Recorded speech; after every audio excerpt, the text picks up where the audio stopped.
Welcome back, ladies and gentlemen. Breaking news coming in when it comes to the Sanatana firestorm. Now, after days of divergent views from the Congress camp, now it seems the Congress party is finally distancing itself from the remarks of Udhaynidhi Stalin. Now, Congress leader Pawan Khera has said that the Congress doesn't believe in the comments of Udhaynidhi Stalin. That is the pitch that's come in from the Congress camp when it comes to the entire controversy surrounding Udhaynidhi Stalin's statement surrounding Sanatan Dharma. Pawan Khera has now made it clear that the Congress does not believe in the comments of Udhaynidhi Stalin. Listen into what he had to say.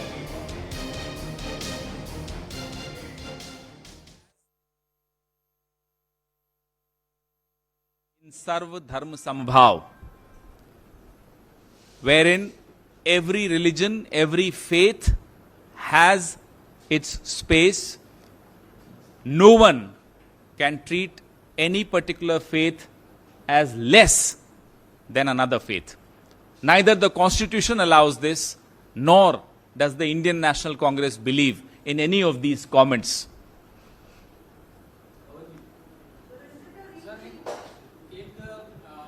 If you know the history of the Indian National Congress, you will know.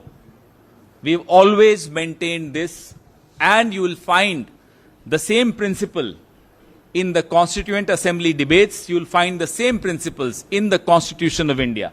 There can never be a rethink on the Constitution of India as far as the Congress is concerned.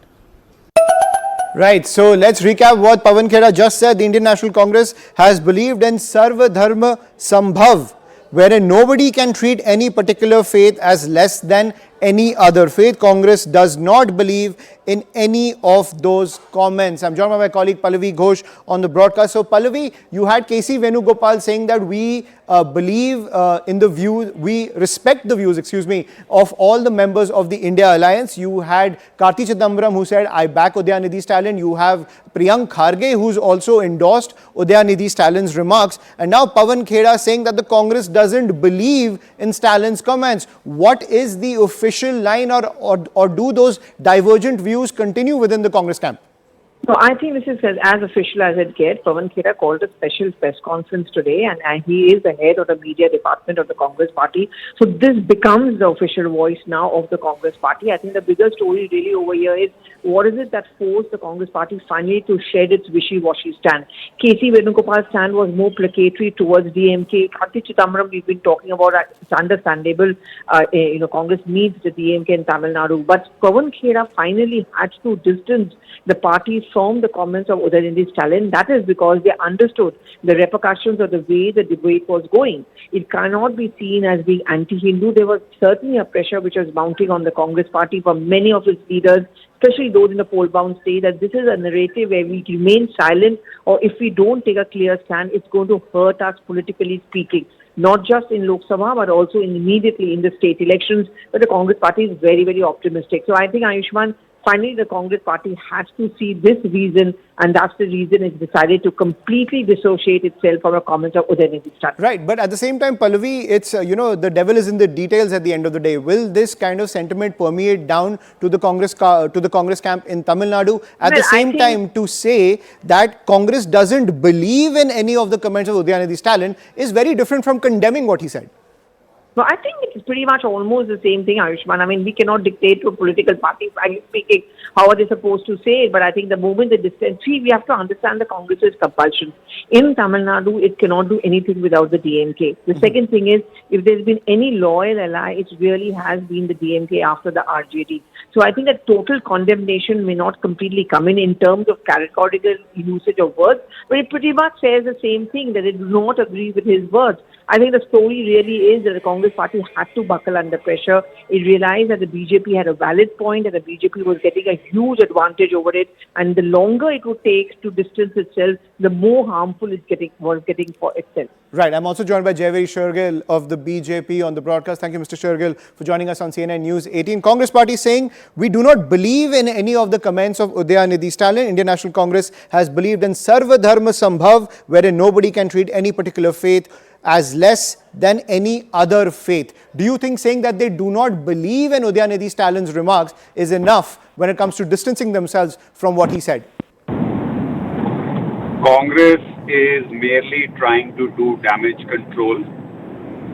Congress's hypocrisy and double standards on secularism, even till date, speak louder than their words.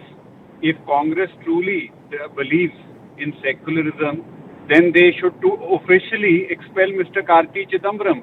Then they officially should haul up Mr. Kharge, the Congress president, who said if Prime Minister Modi comes to power, Sanatan Raj aa jayega, and he ridiculed Sanatan Dharma. The truth of the matter is, the Pakhandi Alliance, the India Alliance campaign mantra for 2024 is hate, violence, anger, and specifically anti-Sanatan Dharma stand. Look at the sequence of events. You have a Congress party which says Modi teri kabar khudegi. You have a DMK endorsed by Congress which says eradicate Sanatan Dharma. You have the Congress president, Mr. Kharge, which raised question marks on Sanatan Dharma. So the Congress press conference today is merely shedding crocodile tears, but their actions speak louder than words. Right, but at the same time, Mr. Shergill, Congress Party, of course, clearly when it comes to the entire India alliance, Mamata Banerjee has spoken out against Udhaynidhi Stalin, Uddhav Thackeray has spoken out against Udhaynidhi Stalin, Aam Aadmi Party convener Arvind Kejriwal has also said that, Udhaynidhi Stalin should not have said this. Congress clearly coming under pressure from its other allies. But at the same time, now you have A. Raja, who has said Sanatan Dharma is akin to HIV. You had G. Parmeshwara, the Karnataka Home Minister, who said that the origins of Hinduism are still in question. You had Siddaramaiah, Karnataka Chief Minister, yesterday also, who said that the traditions of removing shirts outside temples is inhuman. So do you think that while you are trying to put out one flame, more and more fires are emerging within the India bloc? Look, there is a famous English saying, a leopard never changes its spots. Congress's anti-Sanatan Dharma stand, Congress's love for a campaign based on violence is an open secret. Congress is today, as they said, desperate times call for desperate measures. If Congress is really serious about the distancing itself is not mere enough, they should break their alliance. If Congress pitching for 2024 by insulting 80% of the Indian population. The truth of the matter is the DNA of Congress campaign is hate and violence, whereas the DNA of the NDA alliance is peace, progress and prosperity.